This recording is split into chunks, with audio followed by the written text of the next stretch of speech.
Hello, I'm Theolyn Cortens. Welcome to SoulSchool. Welcome to the first of 4 videos, teaching videos that are particularly designed to help you understand your best options for spiritual development. And I call these videos the series because I'm going to deal in each one with something beginning with the letter M. So we have meditation, we have mysticism, we have metaphysics, and we have magic. So I'm going to run 4 videos, one on each of those topics. So today's topic is meditation. This is a vast topic to try to cover in a short video.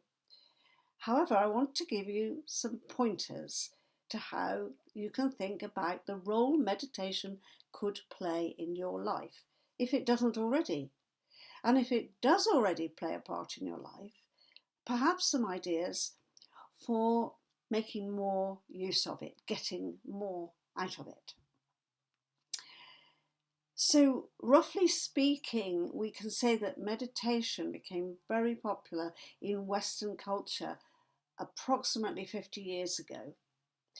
And it was popularized when the Maharishi Mahesh Yogi introduced transcendental meditation to Westerners, and it was taken up by celebrities like the Beatles and other film stars and people like that. So it became a topic of conversation for everybody, instead of it just being an esoteric thing on the side. For example, quite a few years before that, I knew about meditation because I was in the Buddhist Society. But that wasn't popular, and the Beatles were popular. So meditation became a buzzword in the culture. And ever since then, different forms of meditation have been on offer and have become very popular, so that general magazines, women's magazines, and newspapers that people will pick up every day may well mention the word meditation. However, what I discovered since I learned transcendental meditation myself in 1972 is that what is meant by meditation can be very different for different people. And in particular, a lot of people following New Age thought tend to use the word meditation when they really should use the word creative visualization, because they are closing their eyes and visualizing something. They are not actually meditating in the way I think of it, and in the way a TM teacher, Transcendental Meditation teacher, would consider it. So right now, without going into all the many different forms of meditation that you may have heard about, I'm going to focus on the kind of meditation that I do, that I teach as well. And I'm not a transcendental meditation teacher, but the meditation I teach will help you to transcend. That's the idea of it. In some senses, meditation is designed to do that. Whatever label it's got on it, the idea is that you transcend, go beyond your everyday thoughts. And where do you go? You go to what is known in the Christian tradition as the peace that passeth all understanding. And it's a very interesting phrase that you may have heard it bandied around in churches or even in school. The peace that passeth all understanding. And the understanding bit refers to the way the mind receives something. And the peace that you get to when you transcend goes beyond that understanding. You can't know it. You go up into a place of extraordinary peace, power, love, wisdom, and it's so vast and so all-encompassing that you can't compute. It passeth all understanding. And what is that place? Well, we can call it the divine or God. I call it divine source. Some call it the field of energy, universal field or universal consciousness. Whatever label you like to put on it, it's something that underpins who you are. It underpins your personal consciousness. It underpins collective consciousness of humanity. It underpins cosmic consciousness of everything. So let's have a think about what we're attempting to do when we meditate. We want to go back to the beginning.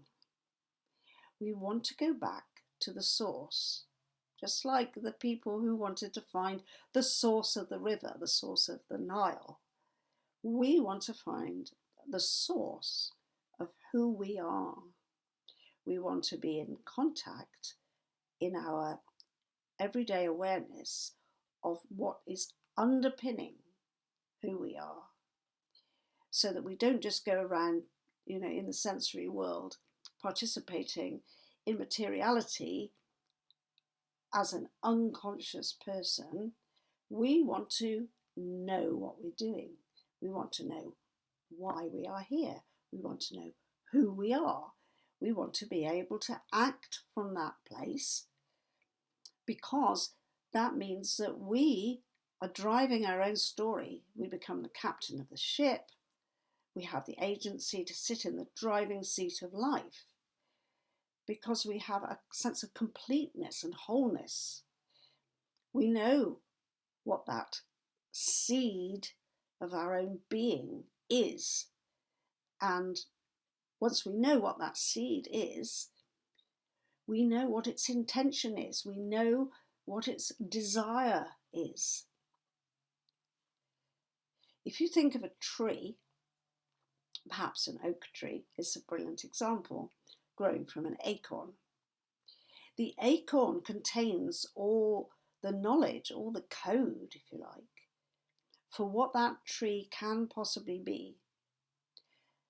And all the way through the many, many years of the life of an oak tree, which can live up to 2,000 years or more, all the way through the life of that oak tree, the code that was in the original acorn is unfolding itself and revealing itself and growing into a tree. And it's the same for you. There is a code, there is a little acorn of content, of who you are, what you can be, what your soul desires to be.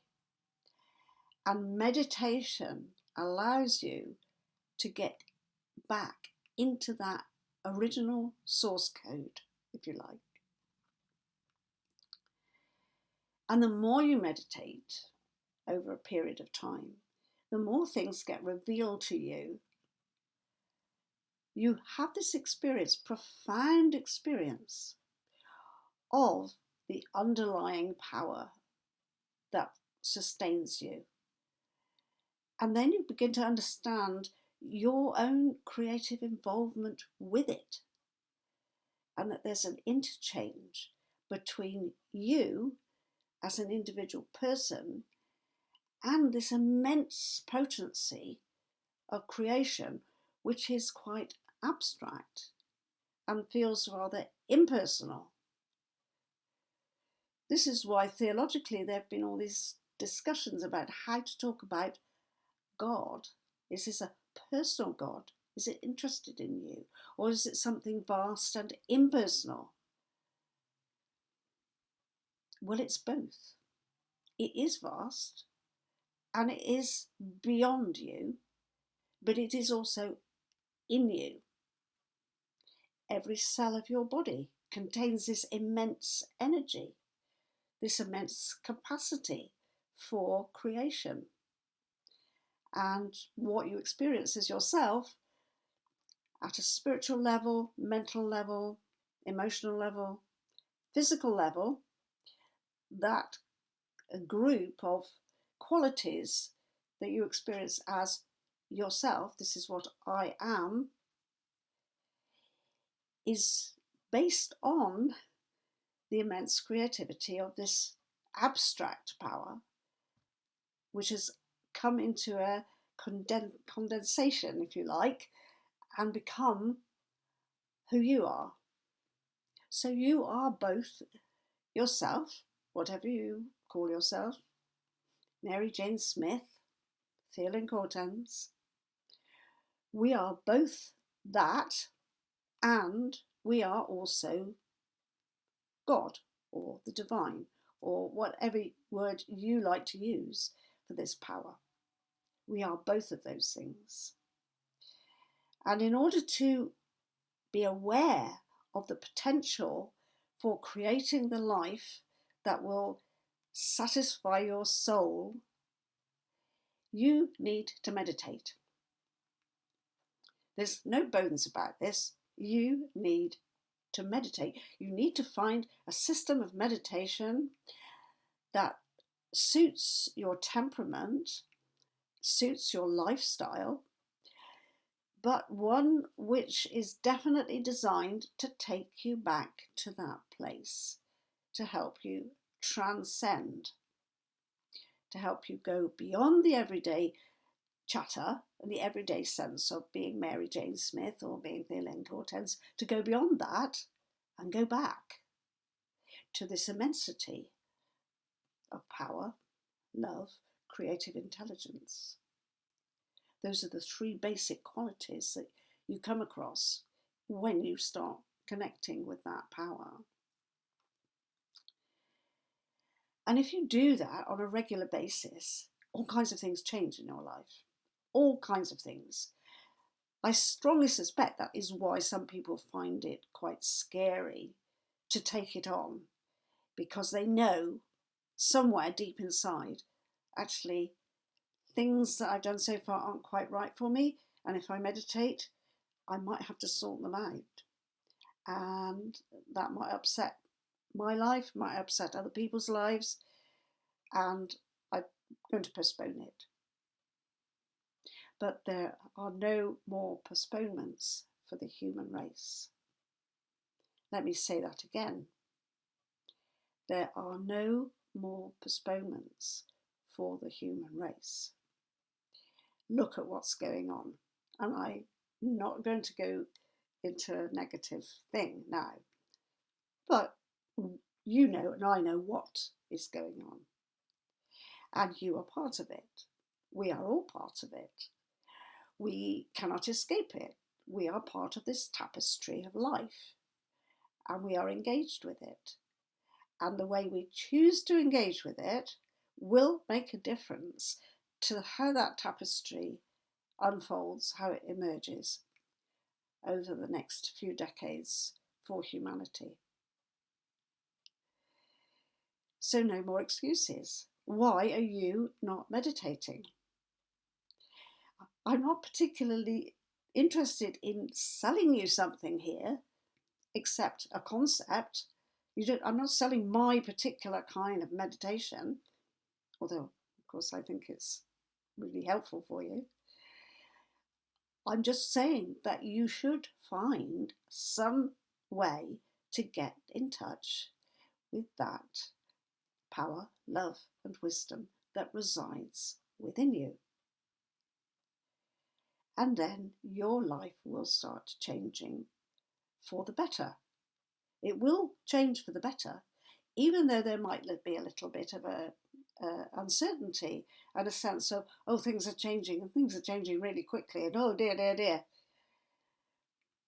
But they will change, and whatever changes arise will be for the better.